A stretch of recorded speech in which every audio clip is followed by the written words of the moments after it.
Everybody, welcome back for a new episode on a new project. So I'm excited to get rolling on this thing. I've been sitting here looking at it for a couple of months, and I'm ready to go. So let's see where we're going to start.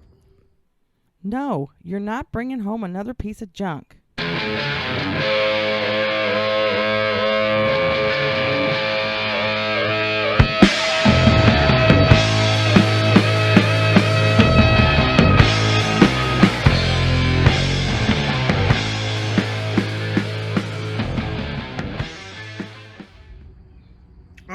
So you've all seen the other videos on it. I'm assuming this is a new project here. 59 Ford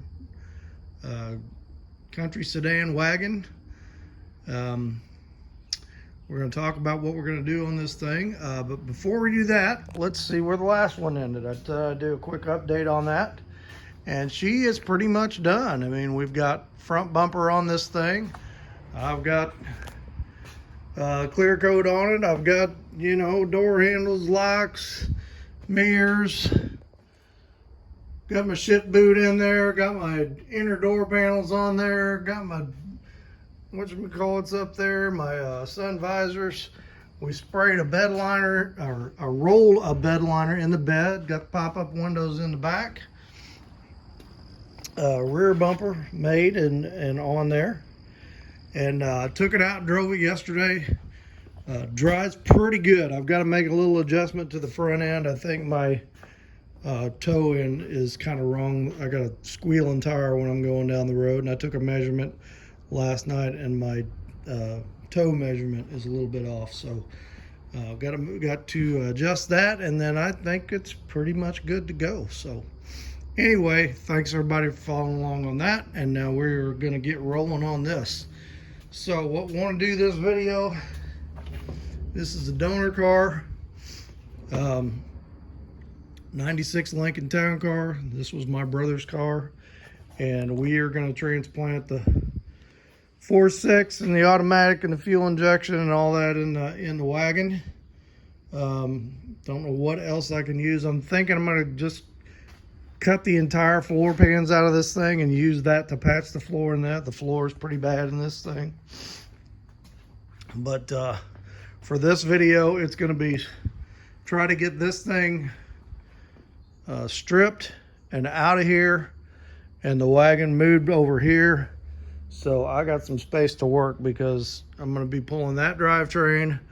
I'm going to be pulling this drivetrain and this front clip, and I need room to put it all, and I do not have room to put it all right now. So that's where we're going. Let me I gotta clean up a couple of things in here this morning, and then we're gonna start tearing this thing apart. So looking forward to it. So we'll check back here in just a minute.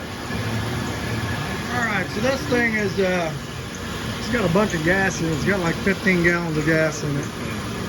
So what I did is I just tapped on the return pressure port with a hose, and I'm just letting it run. It's not coming out real fast,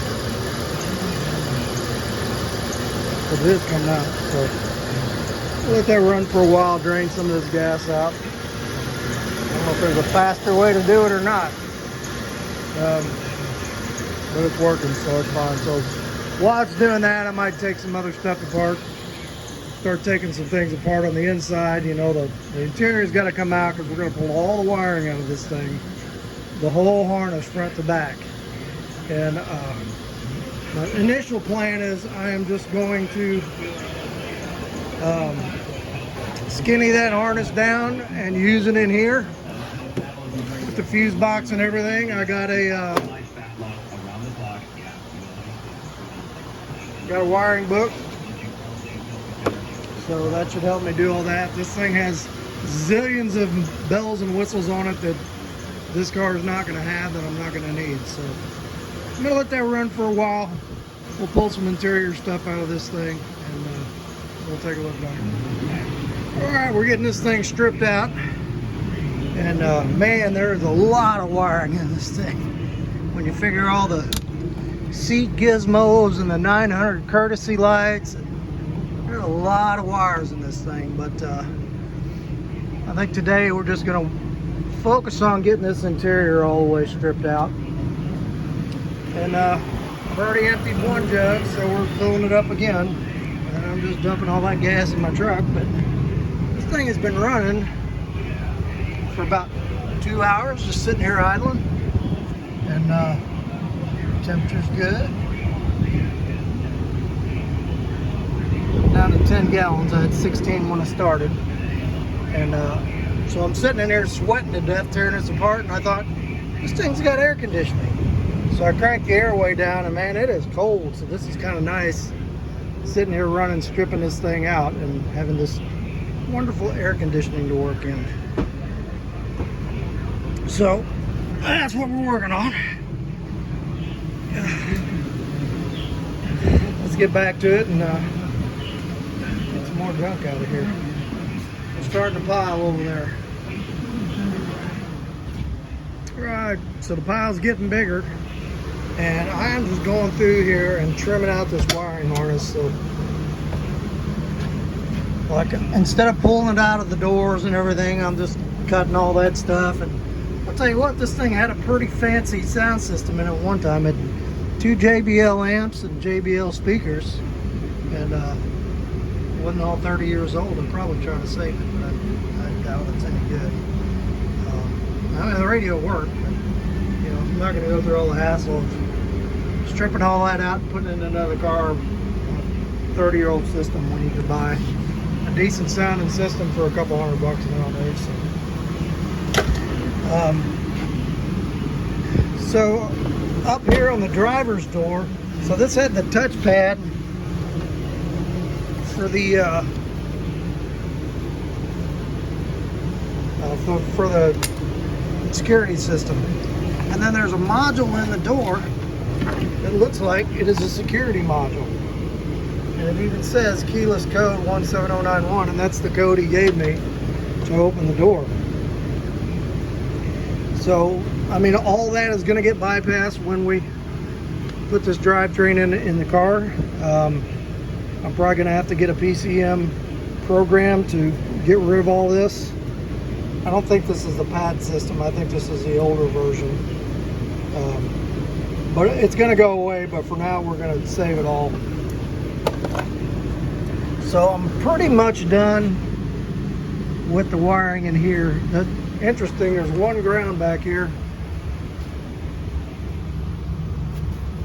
If you unhook that ground, the car dies. So I don't know if that's grounding the fuel pump or what it's doing, but as soon as I've got all the gas out of it, then I'm gonna go ahead and start stripping dash and looking at some of that wiring, and then tomorrow when the motor's cooled off, we'll drain the radiator and we'll start taking things apart up there. Looking at the floors, I mean, like the front floors, I mean, the floors are excellent, but the front floors are kind of the same shape as the wagon, but they dip down pretty far in the back, so I don't, it's just a totally different shape back here. Everything's kind of flat. Well, I don't know, there's kind of an indentation there, so not sure if it's going to be usable or not, but ooh, piece of chrome. I didn't know that was in there.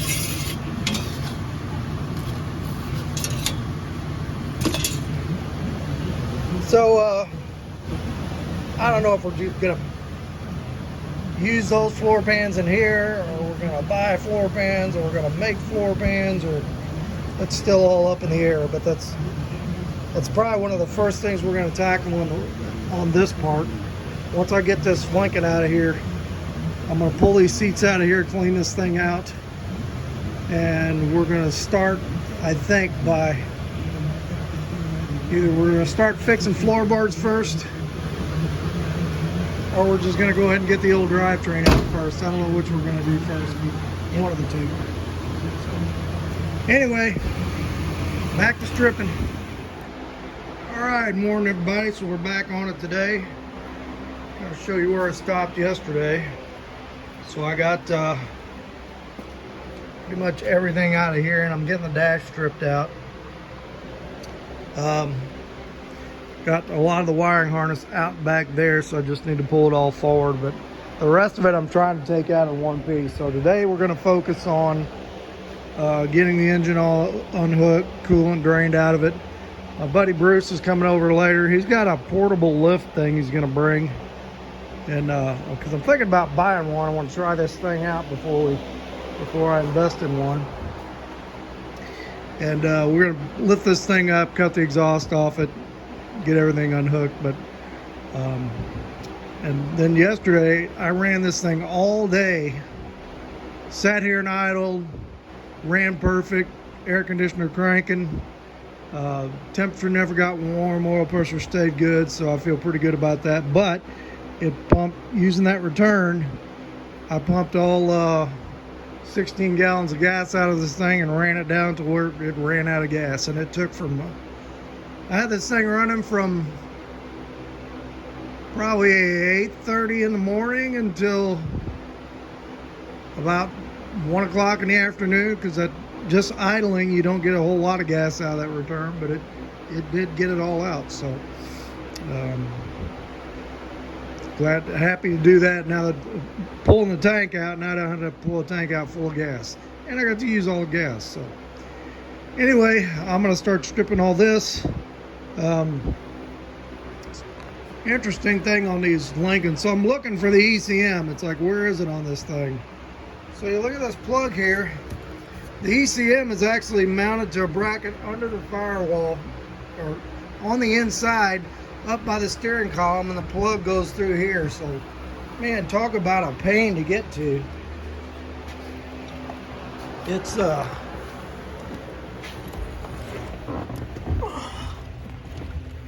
know if you can see it. It's right there. And what a crazy design. So anyway, we're gonna get all that stripped out of here today. I am hoping by end of day tomorrow, have this thing ready to roll outside and go to scrap. I am going to take these Lincoln wheels. It's got real good tires on it, and I'm going to put them on the wagon for rollers right now. I don't know if I'm going to leave them on there. I don't know if I like the idea of that particular wheel, but what's on here now will not stay aired up, and it's pretty much junk. And we got a mix of 14s, 15s, and emergency spares. So having this car over here with some good rollable wheels that will not keep going flat will be a plus. So anyway, back to stripping, and we'll check in shortly. Okay, well, I'll tell you what, stuff is packed in this thing like sardines, trying to get to everything. Look at that lower radiator hose on that thing. That thing is a friggin' monster. Imagine what that thing costs. So we're gonna do something different there. And this radiator is not going to fit anyway. It's like 32 inches wide or something. I don't have near that much on that car, so we're going to have to go with something different. I'm not going to keep the power steering on this thing, so I don't know if we're going to use like a dummy idler pulley down there or what, but I do want to keep AC on this thing. So I'm hoping at the location of that compressor, which is down there, that we can make that work.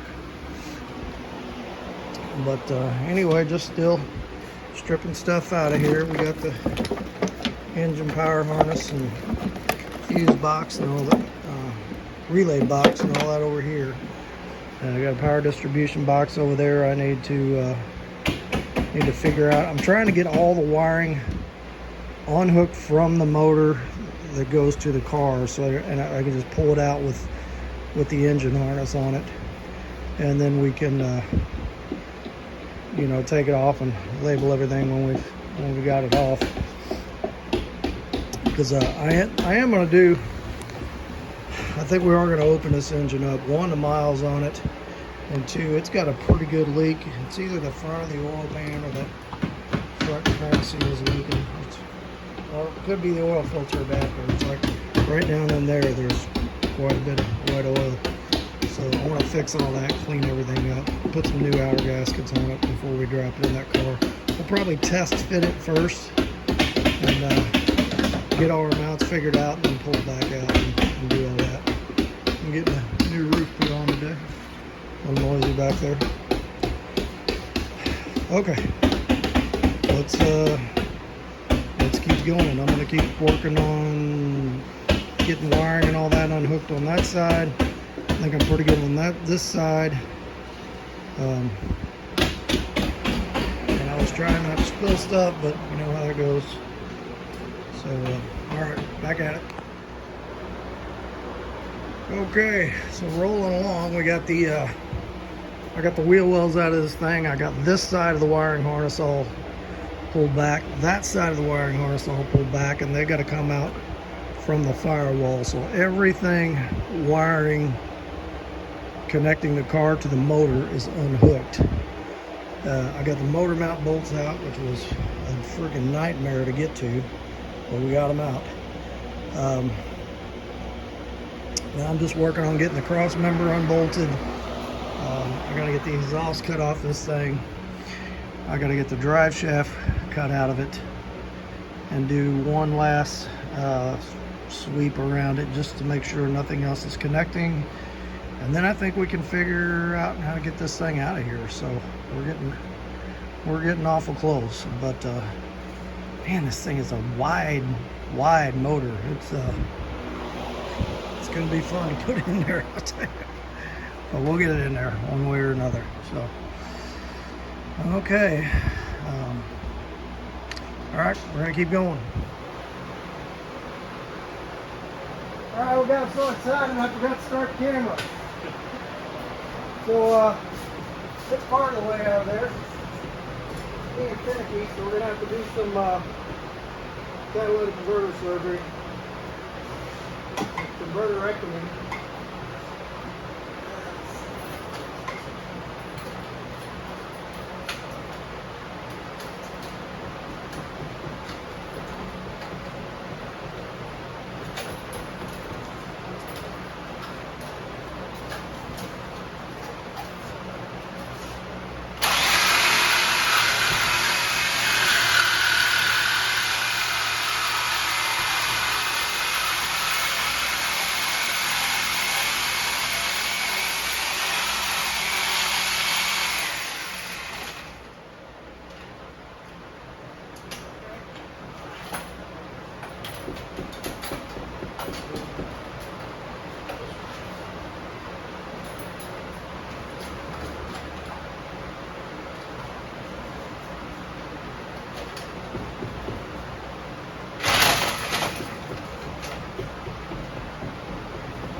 Cutting around corners. Yeah. Woo.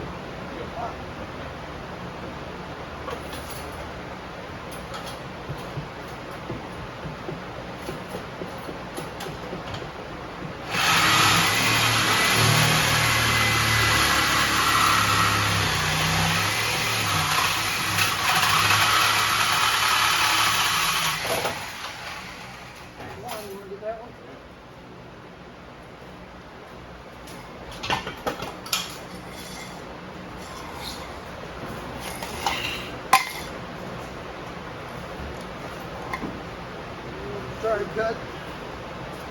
Yeah, just to cut.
go. That ought to free her up. Oh, he's gonna bring it in. There you go.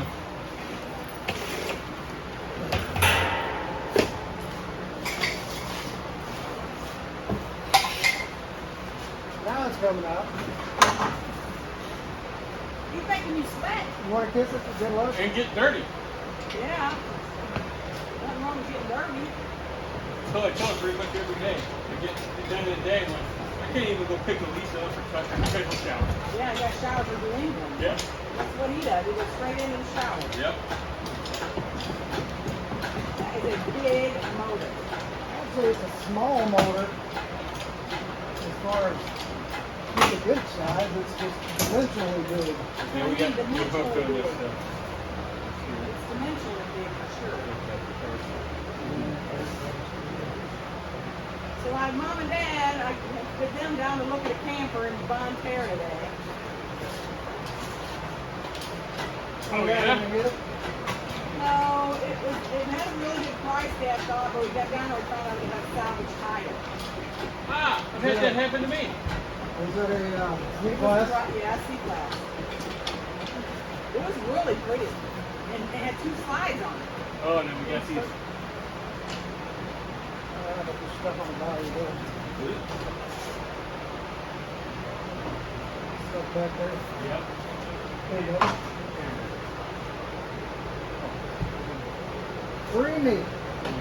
I'm free. Let's see. Because we don't care about the body. No?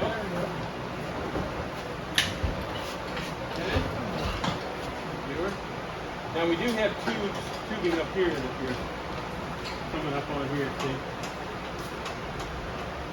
Oh, yeah. Transmission line. Yeah.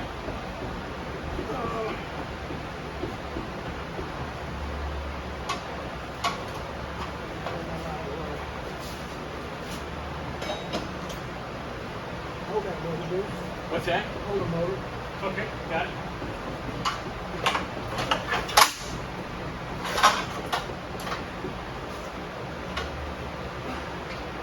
We'll fix that later. It's my famous last words. We'll fix that later. Yeah, we'll fix that later. We don't need those catalytic converters. Come on. Were you 100%? No, Terry's looking. Yeah, I think she's working for it. Yeah. Yeah, I wonder how many they had. Yeah, I don't know. But I'm staying home with Lisa, and Yeah. she's picking up Adam and taking him and doing the preschool. Yeah, that's what she said. There you go. Sorry about that, folks. Had to move you for a second. So, I talked to,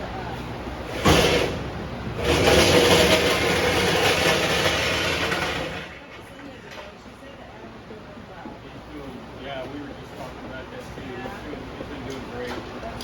He's amazing. He's good. Yeah.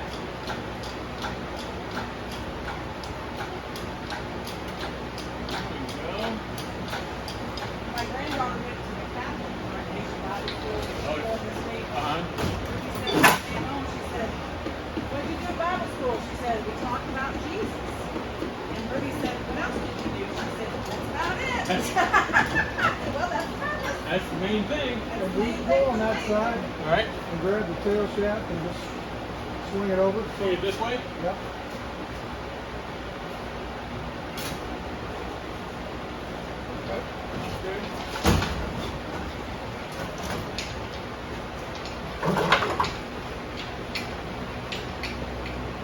We're free. We're free.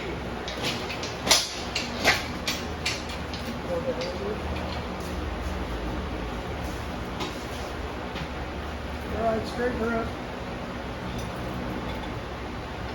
Okay. Down very close.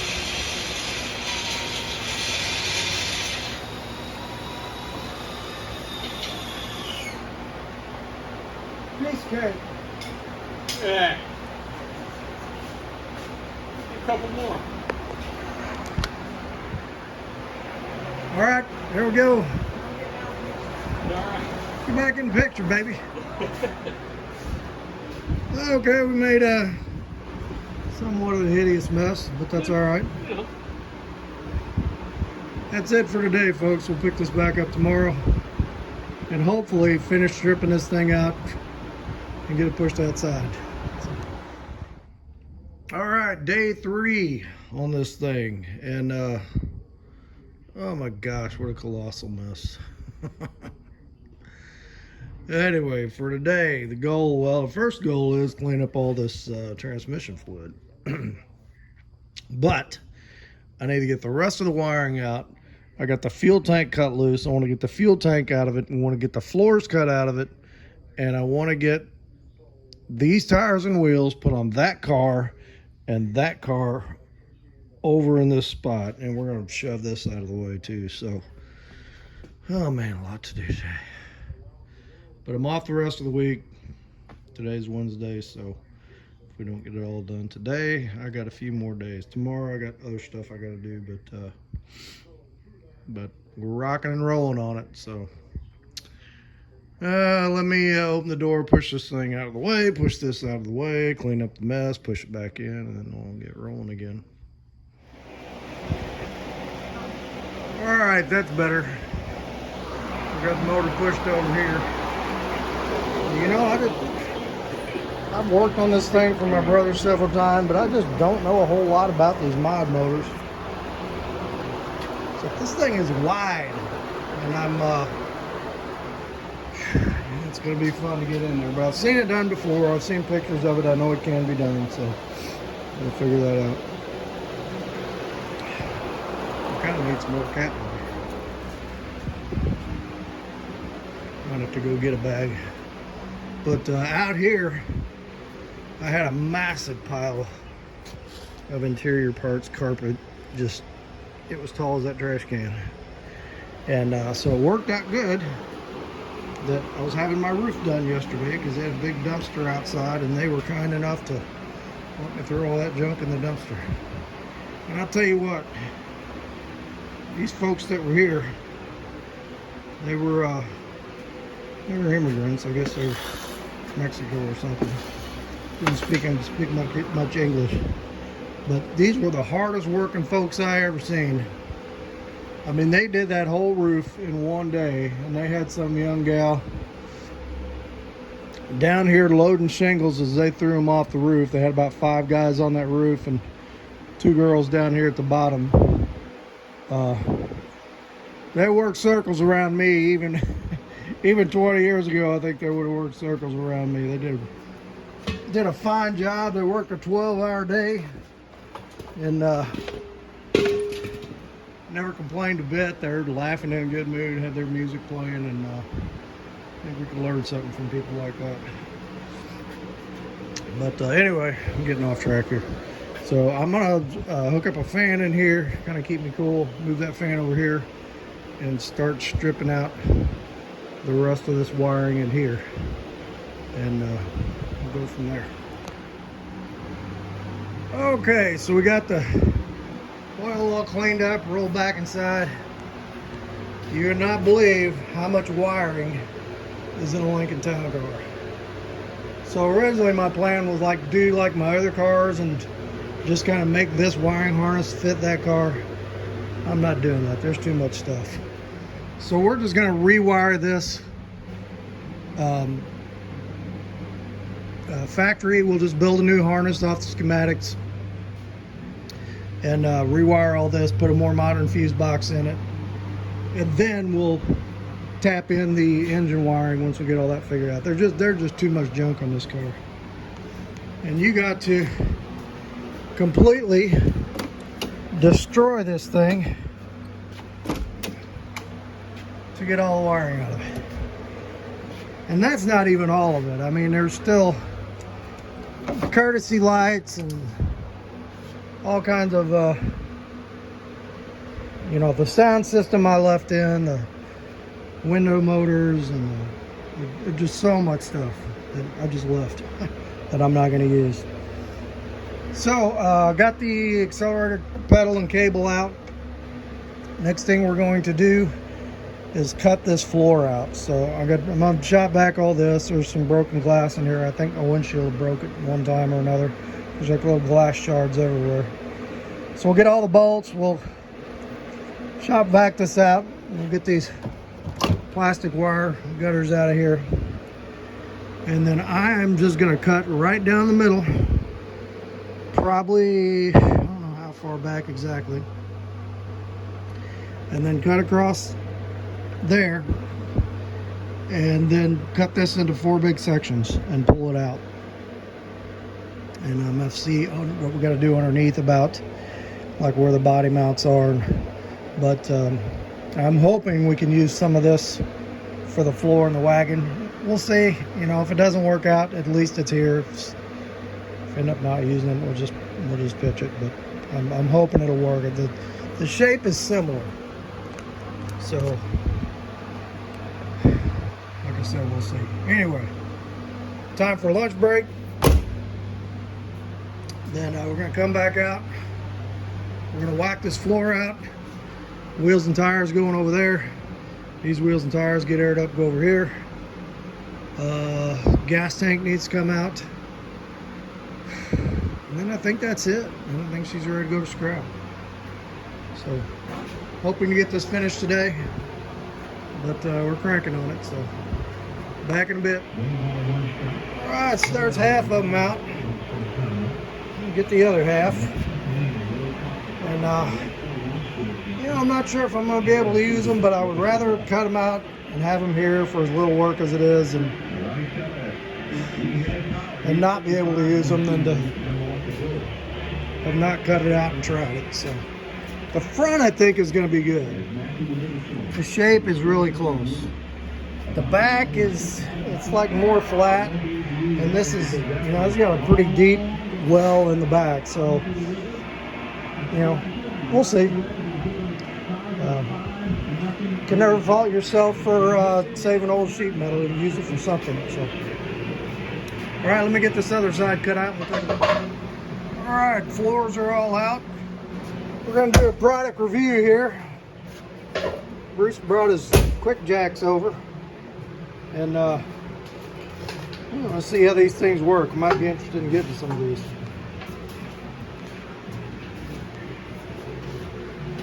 Its own little compressor deal. That's a hydraulic pump, I guess. Huh? Yep. So I thought about a 4-post lift in here, but just don't have the real estate. Would take up a lot of room, so I'm thinking maybe one of these things. Be a nice cross between a lift and laying on the ground with a jack. Exactly.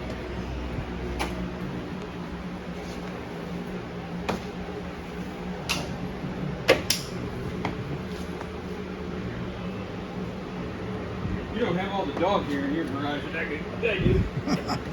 That helps. I got plenty of dirt, no dog here. Your dogs hang out in the garage?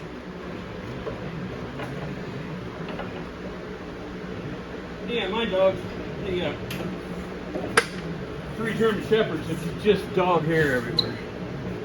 I vacuum it before I do anything in the garage. Yeah, my daughter's got a sheepdog, and the inside of their car is like slobber all over the windows, slobber all over the seats. Yeah, exactly. I love dogs, but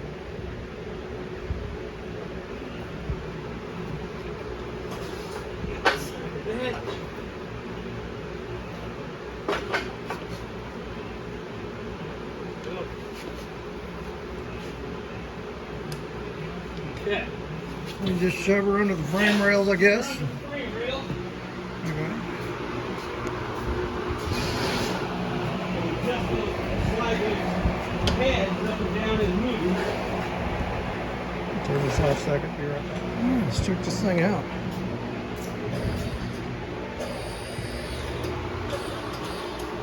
Yeah. Quiet enough. Yeah, it's real quiet.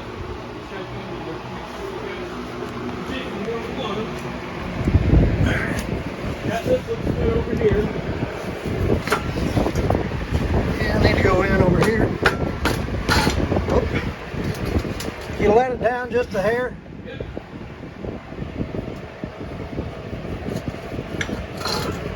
All right, right there. Okay. Ready? Yep. We're going to go ahead and lift it to the highest Yeah. And it'll lock in.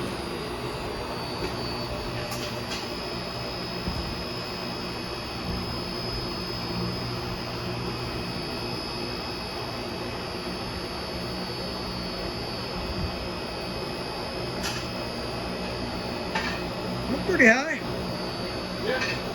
I did one thing wrong. I'm supposed to have the little lock bar to the outside, so I should have had that one over here and this one over there. Okay.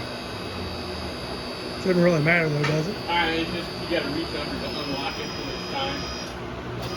All right, now when you get it to the very top, then you bring it down to the first lock point. Right there. Whoop. Right there. Then you get all the hydraulic, you keep pushing down because all the hydraulic pressure's off. Yeah. And it's just locked with this. Oh, and actually, this one didn't. I think we can go up. I think we can go up and lock it in on that side a little higher. Yeah, it looks like it's tilting a little bit. Yes. See, that side's a little lower. So here's the snake. Your lock bar not engaged. It didn't engage. Uh-oh.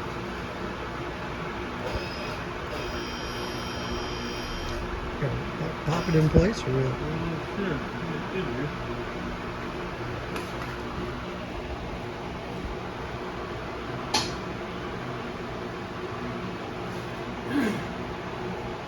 See.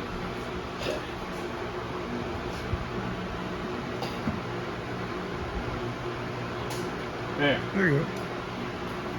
Well, that got's pretty high. Yeah. Oh yeah. Yeah. Now you feel the bar. You always have to get the bar. Yeah. And you kind of grab them. You can see if they're solid, they're locked in. And then, of course, on you put gas under it, too. Yeah. You can do exhaust work and whatever you need to with that. All right. I'm convinced. Yeah, you can. It's doesn't take up much room in the center. I'm gonna have to get one of those. And that's. I have another. I got the other extension is another 4 inches Yeah. if we Okay. want it. Yeah. So this height plus 4 more inches would be maximum. Oh, that'd be great. Okay, we're gonna pull the fuel tank out of this thing. We're gonna swap these wheels to there and roll this dog out of here and sweep up another big oil mess because I cut the brake line.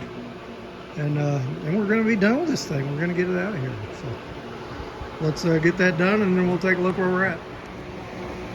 Okay, it is ready to go to the scrap yard. I've got space to work in and we got the wagon over here. You know what? I kind of don't hate those Lincoln wheels on there. They don't look too bad. They got almost new tires on them, so I think I just may be using them until the tires wear out and then maybe switch to something else after that. I don't know. We'll see. It's a long ways from being on the road. But this is our starting point. So first order of business, which is going to be the next video, is I want to get the front clip off here, the front bumper off here, the drivetrain out, and get this thing up on jack stands. And we may pull the seats out of it and clean out the ends, you know, part of the inside too. But I think I'm going to work from the front back. So we'll get that out of there. We'll get the firewall cleaned up. We'll get the front suspension rebuilt. Figure out what we're going to do for brakes. I've got quite a bit of surgery to do in here. I'm basically going to have to build me a core support for this thing because it is ate up. But not a big deal. There's enough here to work with. Done it before. And we'll pull that old boat anchor out of there and see if I can get somebody to come haul that thing off. But this is the beginning of the journey. So thanks everybody for coming along. Let's get a word from the Lord. And Next video, we'll start disassembly. Hey everybody, thanks for coming along on the video this week, and had a lot of fun out there. But boy, I was about as dirty as I've been in a long time stripping that old car. I was soaked in grease and dirt and transmission fluid and oil and brake fluid and you name it. And man, that garage was dirty too. So, but we're at a good starting point. I feel good about that. Big thanks to my brother Bruce there for coming over and helping me out, and lending time to help me, and bringing his lift over to show me. That thing's kind of cool. I think I might be shopping for one of those. So it's always good to have a brother in Christ that you share those hobbies with, and you can kind of hold each other up and help each other out, and enjoy those things together. And we do enjoy doing that together. So anyway, message for today. So I was reading in Isaiah this week, and I came across this article in my Apologetics Bible by Paul Copen, and it's "Is God Arrogant and Egotistical?" is the name of the article. And I thought this was a really good subject because it wasn't too long ago I had read, I think it was online somewhere, chat room or whatever, somebody said, well, God is an egomaniac or a megalomaniac because he wants everybody to worship him. So that's kind of a tough argument to off the cuff come up with a good answer. But once I read this, I thought this is really good. So I thought I would share this, and it's not real long. It's just a page long. Yeah, just a page. So it says, some Bible readers wonder why God seems to crave praise and seek his own glory. Critics note that in certain passages, God seems arrogant, exhibiting anything but the humility he expects from human. So, how, as Christians, do we reply to the arrogance charge? An understanding of pride and humility helps. Pride involves having an overblown view of self. Humility involves having a realistic assessment of self. It notes your weaknesses and your sins, but also your strengths and your skills. A world-class pianist who denies her abilities has false humility. True humility, not to be confused with pride, acknowledges abilities, but accepts them as gifts from God. Moreover, humans can take pride in certain things, rightly insofar as they understand blessings are flowing from God's grace. Myself, I take pride in the car stuff I do, but it's a lot of fun, but I give God 100% of the credit that he has helped me to learn those skills and given me those skills, and now he's allowing me to use those skills to put his word out there, and I'm very grateful for that. But we should boast in nothing, however, except the cross of Christ. Importantly, God is not proud. He is realistic, unexaggerated view of himself. By definition, he is intrinsically good.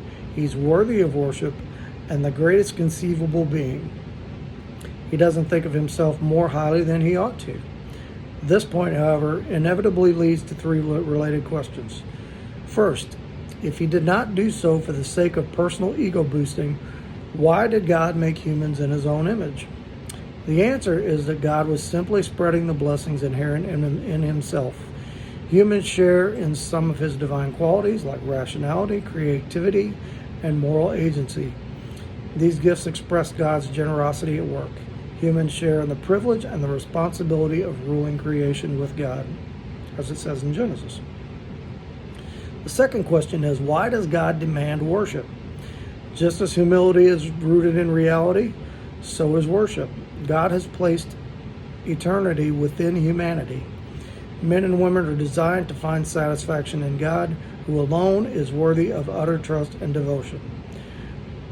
Placing devotion elsewhere, in fact, is foolish. It harms humans and leaves souls shriveled and unsatisfied. Worshiping the one true God is to be in touch with reality, acknowledging the proper order of things. Finally, a third question is posed. Why does God seek praise? Some ask this to point to supposed pathetic insecurity in the Creator. But Scripture is clear that God doesn't need human praise or anything else. A closer reading of the Bible reveals that God does not typically command praise. Rather, throughout the Word, fellow creatures call on one another to acknowledge God's worship. C.S. Lewis said, "All enjoyment spontaneously overflows into praise. We delight to praise what we enjoy." Praise expresses but also complements the enjoyment. Scripture indicates that God is humble. Though high and exalted, God dwells with the lowly. Jesus himself is gentle and humble in heart. He came to serve and lay down his life for humans. Indeed, the incarnation remains the height of self-humbling. The Lord stepped into our world and died a humiliating death on the cross. God is neither arrogant nor egotistical, and I think that is a great article and a great explanation for that point, and it just very well laid out that, you know, God is the only, I don't want to say creature or being in the universe that is worthy of this kind of worship and praise. And so to give that to him is not him being arrogant or egotistical. He is worthy of that. So it is just what he deserves for who he is. So I hope you enjoy that message. I really liked it. Kind of hit home with me, and next time I see that argument poised somewhere, if I'm talking to somebody, then I'll have the information to use that. And hope you do too. So let's have a word of prayer and we will be done.